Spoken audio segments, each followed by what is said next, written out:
성경의 많은 부분은 이스라엘의 역사를 기반으로 하고 있습니다. 하나님께서는 우리나라의 역사에도 역사를 주관하시고 다스리시는 그런 분이셨습니다. 고구려, 백제, 신라, 조선시대, 또 중국의 역사, 일본의 역사에도 하나님은 그 역사 위에 계시고 그 역사를 섭리하신 그런 하나님이셨습니다. 그런데도 우리가 이스라엘의 역사를 살펴보는 것은 전에도 말씀드렸던 것처럼 공룡이 지나다니는 발자국이 바위 위에 선명하게 찍혀 있는 특정한 지역이 있습니다.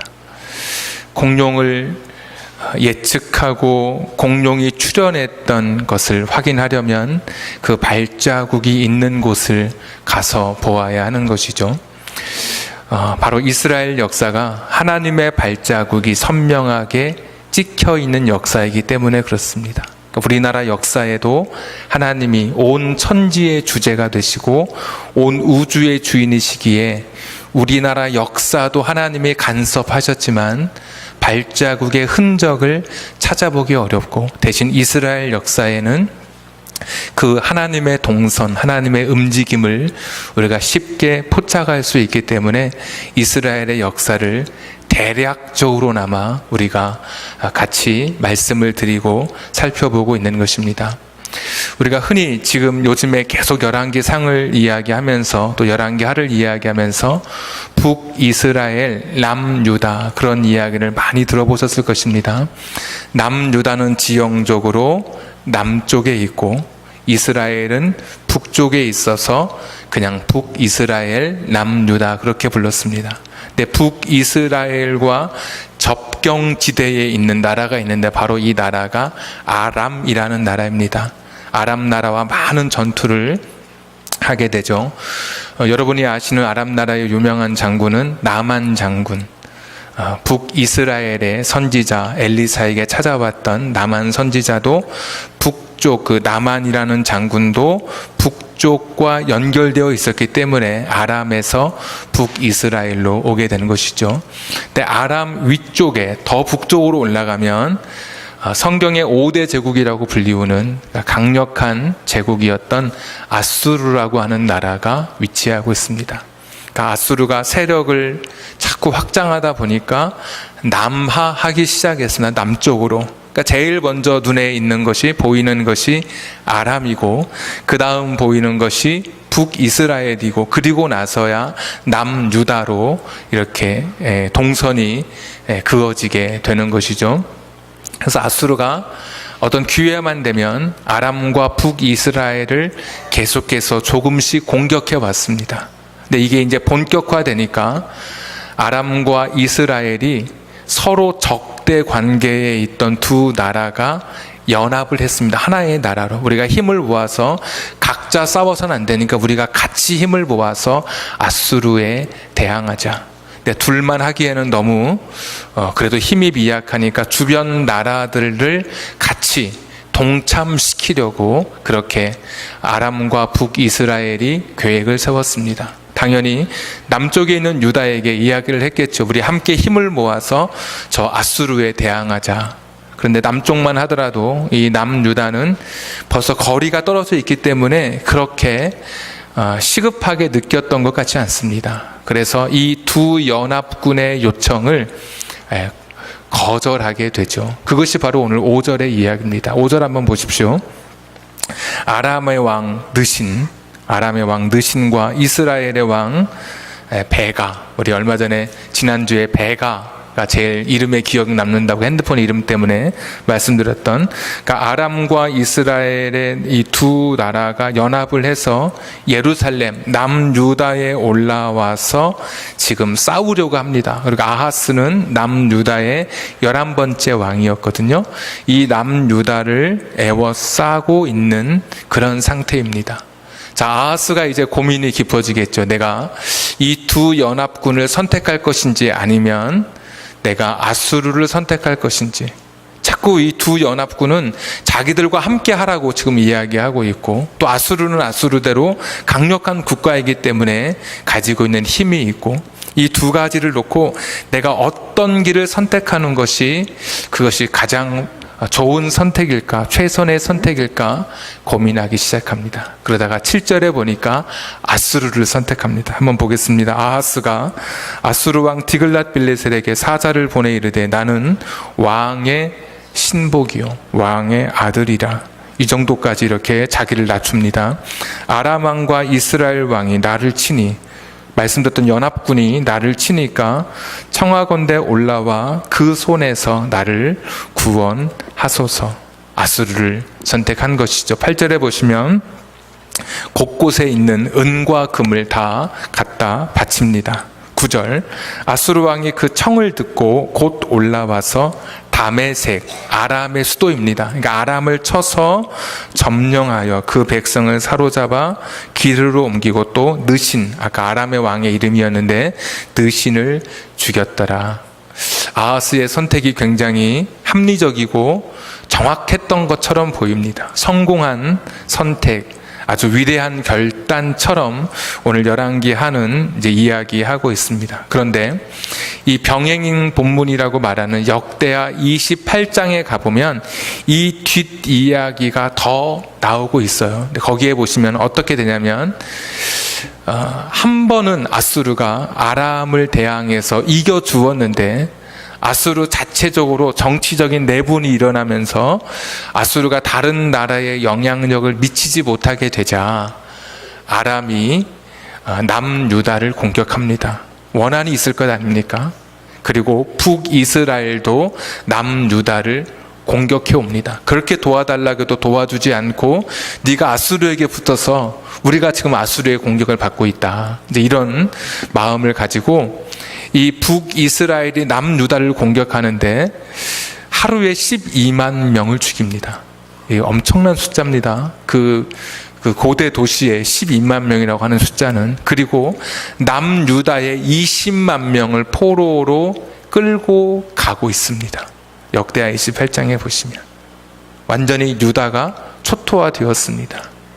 북쪽에서 그렇게 내려와서 아람이 공격하고 북이스라엘이 남유다를 헤쳐놓았습니다. 남유다가 힘이 없어졌겠죠. 지금 전시 상태니까. 그랬더니 역대하 28장에 다 나오는 이야기니까 여러분 읽어보시면 동쪽에 에돔이 유다를 쳐들어옵니다.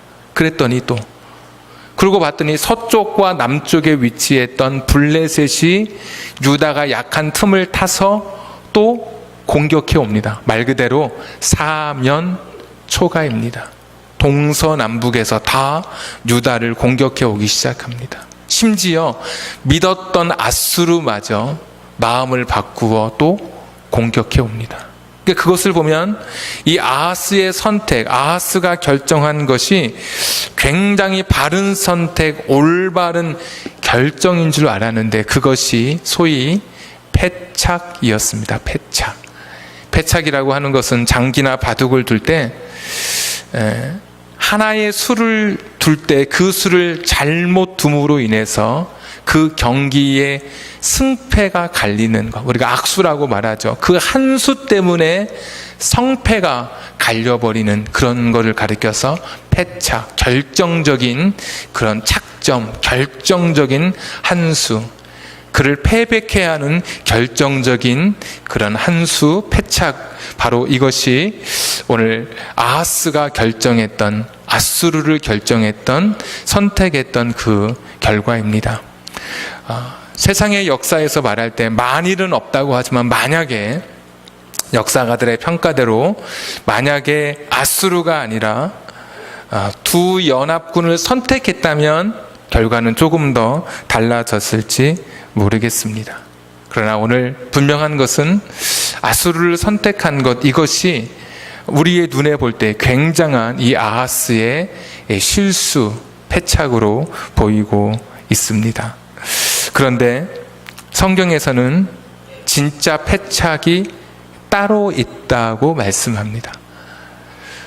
내가 두 나라 중에 어떤 나라를 선택할까? 두 연합군을 선택할 것인가? 아니면 아수르를 선택할 것인가 고민하다가 아수르를 선택했는데 그것이 우리가 볼 때는 오히려 사면 초가에 몰리게 돼서 남유다의 굉장한 그런 실패와 어려움을 가져온 것으로 보아서 그것이 패착처럼 보이는데 성경은 다른 것이, 또 다른 진짜 패착이 무엇인지를 우리에게 가르쳐 주고 있습니다. 우리도 인생을 살다가 내가 어떤 것을 잘못 선택하게 되면 그것이 내 인생이 굉장히 어려워지고 망치는 것 같은 그런 생각을 가질 때가 있는데, 그러나 그럼에도 오늘 진짜 패착은 따로 있다는 것을 보게 되면, 혹시 여러분이 과거에 어떤 잘못된 선택, 잘못된 결정 때문에 오늘 어려움을 겪고 있다 할지라도 어쩌면 오늘 이 말씀이 그분들에게 위로가 될 것이고, 또 어떤 일을 내가 결정하고 선택할 때 정말 중요한 것이 무엇인지를 오늘 우리에게 가르쳐 주시는 그런 말씀이 될 것입니다. 자, 이사야 7장 한번 오늘 찾겠습니다. 우리가 자꾸 이제 성경 찾다 보면 이렇게 맥이 끊긴다 그러죠. 그래서 잘 안 찾았지만 이사야는 찾아야 됩니다. 이사야 7장, 여러분 갖고 계신 주보 이면 보시면 색깔로 되어 있는 그런 표에도 보시면 아하스 밑에 이사야라는 이름을 볼 수 있습니다.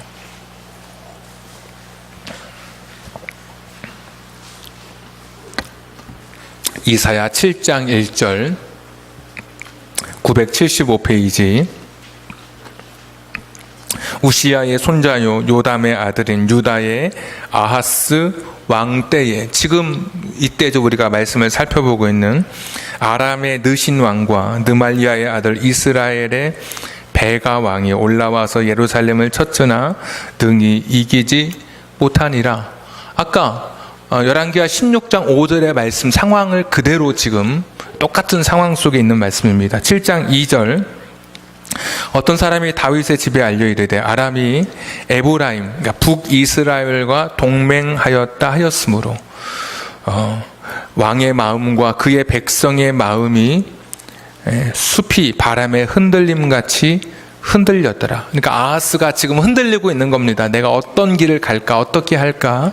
3절, 그때의 여호와께서 이사야에게 이르시되 너와 네 아들 스왈야숲은 윗못 수도 끝 세탁자의 밭, 그러니까 사람들이 세탁하는, 빨래하는 그 연못, 그 못이 내려오는 그곳, 그 큰 길, 사람들이 아무래도 많이 다니니까 그 큰 길이겠죠. 거기서 아하스를 만나. 그러니까 가면 아하스가 거기 있을 텐데 그를 만나서 6절, 4절, 그에게 이르기를 너는 삼가며 조용하라.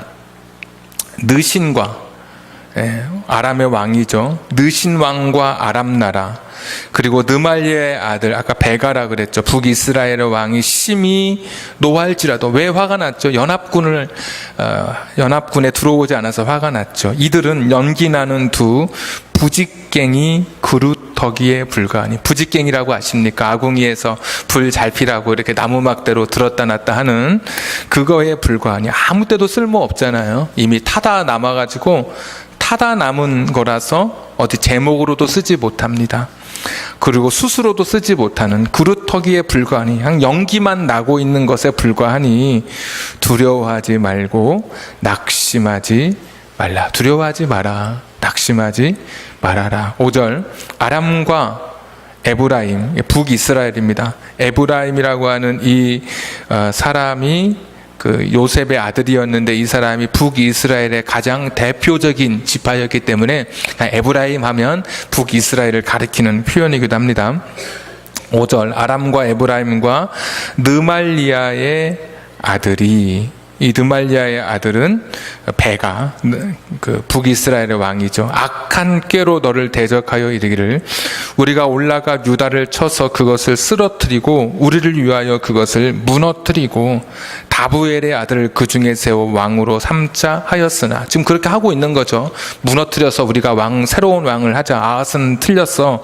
우리를 도와줄 왕을 세우자. 뭐 이렇게 지금 계획을 세우고 있으나 7절, 주 여호와의 말씀이 그 일은 서지 못하며 이루어지지 못하리라. 지금 하나님이 이사야를 통해서 아하스에게 지금 하고 있는 겁니다. 대저 아람의 머리는, 그러니까 수도죠. 다메섹인데 다메섹의 수도를 다스리는 왕은 느신, 계속 같은 이야기입니다. 그런데 65년 내에 에브라임이 패망하여 다시는 나라를 이루지 못할 것이요. 그러니까 또 9절까지 에브라임의 머리는 사마리아요 수도죠. 사마리아의 머리는 느말리아의 아들이니라. 그러니까 아람 왕도 또 북이스라엘의 왕도 아무것도 아닌 그런 부직갱이, 연기나는 부직갱이밖에 안 되니까 두려워하지 말고, 그러면서 9절 마지막에 너희가 굳게 믿지 아니하면 너희는 굳게 서지 못하리라. 그래서 4절 두려워하지 말며 낙심하지 말라. 4절 끝부분에 7절 주 여호와의 말씀이 그 일은 서지 못하며 이루어지지 못하리라. 9절 마지막에 너희가 굳게 믿지 못하면 너희는 굳게 서지 못하리라 하니라. 자, 이게 무엇입니까? 아하스의 패착은 누구를 선택하고 누구를 선택하지 않느냐에 달려있는 게 아니었습니다. 아브라함의 패착은 하나님을 선택하지 않은 것이 이 아하스의 패착이었습니다. 그러니까 내가 누구랑 가까이 할까, 내가 어떤 나라와 가까이 하면 내게 유익이 될까, 그러면서도 하나님과 가까이 해야 되겠다는 생각을 갖지 못한 것, 이것이 아하스의 진정한 패착이었습니다. 우리가 인생을 결정할 때 내가 어떤 직업을 가질까 별로 실감나지 않으니까 내가 어떤 사람과 결혼할까 막 고민하다가 혹시 후회하는 분 계십니까? 여러분, 그것이 패착이 아니에요. 진정한 패착은 내가 그런 결정을 할 때 A냐 B냐 할 때 그 결정 과정 중에 내가 하나님의 뜻을 지금 묻고 있는지, 하나님의 음성 앞에 내가 순종하고 있는지, 하나님 말씀을 통해 나를 계속 교정해 가고 있는지, 이것이 진정한 내 인생의 성공과 실패를 가르는 것이지, 내가 A를 선택할까 B를 선택할까 해서 A를 선택했다고 실패하는 것도 아니고 B를 선택했다고 성공하는 것도 아닌 것임을 오늘 이사야를 통해서 우리에게 분명히 말씀해 주고 있습니다. 여러분, 아하스가 선택할 때 그냥 감정적으로 선택했을까요? 한 나라를 다스리는 왕인데 여러 정치 그룹들이 모여서 의견을 냈겠죠. 이런 지금 사드 문제에는 중국과 미국과의 관계에서 어떻게 우리가 입장을 취하는 것이 중요합니다라는 그런 여러 의견들처럼 우리가 두 연합군과 아수르 사이에서 어느 편에 설 것인지 굉장히 많이 의견들을 내놓았을 것입니다. 소위 유학파들이 나와서 세계 정세를 분석하면서 설명했겠죠. 원로들이 나와서 자문하면서 어떤 것이 올바른 선택인지, 더 우리에게 유익한 선택인지 설명하려고 했겠죠. 그리고 심사숙고하고 아하스가 결정했겠죠. 그럼에도 불구하고 그런 심사숙고 최선의 선택, 최고의 베스트의 결정이라 할지라도 하나님이 없는 선택, 하나님의 자리가, 하나님의 존재가 없는 그런 결정과 그의 선택은 그 어떤 것이라 할지라도 결코 서지 못할 것임을, 바로 그 결정과 선택이 패착이라고 하는 것을 오늘 성경은 우리에게 보여주고 있습니다. 직장 갈 때 월급을 많은 데를 갈까 아니면 내 적성에 맞는 곳을 갈까 막 고민하죠. 여러분이 아무리 잘 선택했다 할지라도 거기에 하나님이 빠져 있다면 여러분의 선택은 패착입니다. 내가 어느 학교를 갈까, 어떤 학과를 가면 내게 좀 유리할까, 취업에 유리할까, 먹고 사는데 좀 괜찮을까 고민하고 연구하고 무슨 진학사, 무슨 UA 그런 걸 통해서 고3 학생들이 막 고민하고 걱정하고 거기서 많은 어드바이스를 받지만 그곳에 하나님이 빠져 있다면 그 학생, 그 가정의 선택은 어떤 선택이라 할지라도 패착입니다. 내가 누구를 만나서 결혼할까? 내가 어떤 가정과 우리 아이를 맺어줄까? 어떤 가문과 우리 집이 혼사를 맺을까? 막 고민하지만 거기에 하나님이 빠져 있다면 그 어떤 결정, 세상 사람들의 환호와 찬사가 있는 세상 모든 사람들이 다수결로 나의 결정을 지지한다 할지라도 그 결정이야말로 패착일 수밖에 없는 것입니다. 오늘 아수르를 선택하고 아하스는 정말 열심히 살았습니다. 11절부터 13절까지 쭉 보시면 아수르 왕이 섬기는 그 제단의 모양을 그대로 본따서 예루살렘 성에 그 성전의 구조를 다 바꿔버리고 있습니다. 자기가 선택한 것을 최선을 다해서 선택한 것에 그것을 이루려고 했던 사람이 아하스였습니다. 그리고 제사법까지 바꾸고 물두멍의 구조, 그 놋바다라고 하는 그런 15절 또 17절 이런 데 보시면 다 바꿔버립니다. 아수르화 시킵니다. 아수르화. 심지어 18절 마지막에 보시면 아수르 왕을 두려워하기까지, 아수르의 눈치를 보는 데까지, 자기가 결정하고 자기가 선택한 것이 이것이 최선인 줄 알고 다 자기의 모든 것을 다 바쳐서 아침부터 저녁 늦은 시간까지 일하고 내가 선택한 것이 옳은 줄 알고 자기의 온 정열을 다 바쳐서 인생을 살아온 사람이 아하스입니다. 아하스가 바보가 아닙니다. 왕의 자리에 올랐습니다. 내가 선택한 그 길이 맞다고 생각하고 달려간 사람이 아하스입니다. 어떻게 성전의 구조를 바꿀 생각을 합니까? 그러나 자기의 선택이 옳았다고 생각했기에 그 선택을 따라 자기의 선택에 최선을 다한 사람이었습니다. 그러나 성경은 그를 실패자로 일관되게 규정하고 있습니다. 성경 어디에도 아하스에 대해서 소위 1도 좋은 점이 나와 있지 않습니다. 처음부터 끝까지 일관되게 악한 왕으로. 그 역대하 28장에 보시면 왕의 묘실에 들어가지 못하는 불명예스러운 마지막 그 죽음의 모습을 보여주면서 끝나고 있습니다. 여러분, 이것이 우리 인생의 이야기입니다. 내가 지금 하고 있는 나의 선택, 내가 했던 나의 결정, 이것이 내가 할 수 있는 최고의 나의 노력이고 내가 할 수 있는 베스트라고 한다 할지라도, 그러나 거기에 하나님이 빠져 있다면 그의 노력과 수고는 헛된 일일 뿐입니다. 하나님 없는 성공, 하나님 없는 지식, 하나님 없는 부를 과연 누가 여기서 성공이라고 말할 수 있겠습니까? 하나님 없는 인생의 성취, 하나님 없는 꿈을 이룸이 과연 그 누가 이것이 진정한 인생의 행복이라고 말할 수 있겠습니까?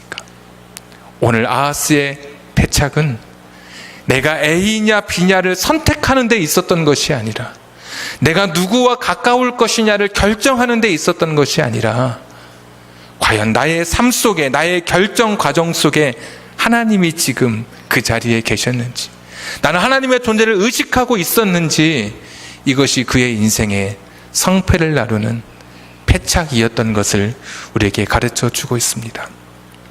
프랑스의 철학자 사르트르는 인생은 BCD라고 이런 말을 했습니다. B는 해피 버스데이 할 때의 버스입니다. 태어나는 것이고, D는 죽음을 가리키는 데스입니다. 태어남과 죽음 사이에 C가 있습니다. C는 우리가 초이스라고 영어로 그렇게 발음합니다.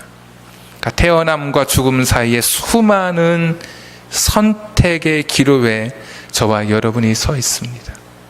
내가 그 선택을 할 때, 내가 선택을 한 번 잘못함으로 내 인생이 망쳐지는 게 아닙니다. 내가 그 수많은 선택 중에 한 번 선택을 잘못함으로 내 인생이 끝나는 것이 아닙니다. 거기에 하나님이 계시느냐 계시지 않느냐가 내 인생을 결정짓는 것이죠. 과거에 내가 잘못 선택했다고 생각해서 내 인생은 다 틀렸어 라고 이렇게 말하는 분이 계십니까?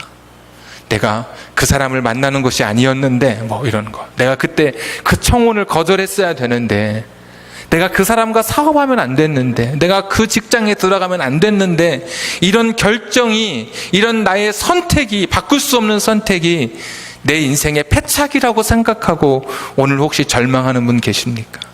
그렇지 않습니다. 오늘 A냐 B냐를 선택하는 것이, 지금 선택하는 것이 내 인생의 패착이 아닌 것처럼, 과거에 바꿀 수 없는 나의 선택이 오늘 나의 패착, 나의 실패를 규정짓는 것이 아닙니다. 과거에 내가 잘못된 것으로 여겨지는 것을 선택했다 할지라도, 이미 되돌릴 수 없는 후회의 결정을 했다 할지라도, 오늘 우리가 하나님 앞에 있다면, 내가 하나님을 여전히 의지하고 있다면, 하나님은 나의 패착과도 같은 결정을 간증으로 바꾸어 주시는 분이십니다. 나라의 역사와 개인의 역사의 물꼬를 바꾸어 주시는 분이 하나님이시잖아요. 우리가 성경을 통해서 확인하고 있는 것 아닙니까? 하나님이 우리 인생을 바꾸어 주셔요. 잠언서 3장 6절에 너는 범사의 그를 인정하라. 그리하면 내 길을 지도하시리라. 과거에 이미 내가 소위 글러버린 베린 선택, 그 결정으로 오늘 내 인생이 꼬이고 망하고 끝난 것이 아니라, 소망이 없는 것이 아니라, 그것이 내 인생의 패착이 아니라, 진짜 패착은 하나님을 붙드는 이 믿음을 갖지 못한 것이 패착이고, 내가 과거에 어떤 결정을 내렸다 할지라도 오늘 하나님을 붙들 수 있다면, 하나님은 나의 과거의 결정까지도, 과거에 나의 잘못된 선택까지도 그것을 은혜로 바꾸어 주시는 분, 합력하여 선을 이루어 주시는 그런 분. 우리는 너를 헤아려 하였으나 하나님이 지금 이런 모든 과정 중에 계시다고 고백했던 요셉과 요셉 형제들의 이야기처럼 악을 선으로 바꾸어 나가게 되는 것입니다. 시편 37편의 말씀을 제가 한번 읽어드리면, 여호와를 의뢰하고 선을 행하라. 땅에 머무는 동안 그의 성실을 먹을거리로 삼을지어다. 37편 4절, 여호와를 기뻐하라. 그가 내 마음의 소원을 내게 이루어 주시리로다. 내 길을 여호와께 맡기라. 그를 의지하면 그가 이루시고. 오늘 인생의 잘못된 패착처럼 여겨지는 결정을 했었던 여러분이라 할지라도, 너무 가슴 아픈 과거가 있다 할지라도, 오늘 내가 하나님 앞에 있는 한, 내가 하나님께 머물러 있는 한, 나의 길을 인도해 주시고 지도해 주시는 그분이 계시기에 오늘도 걸어갑니다.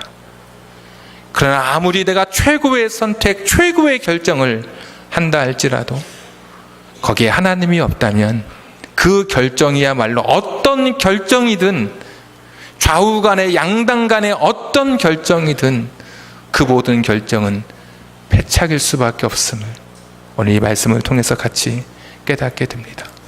우리 복음성과 같이 찬양하고 오늘 한번 같이 기도하겠습니다.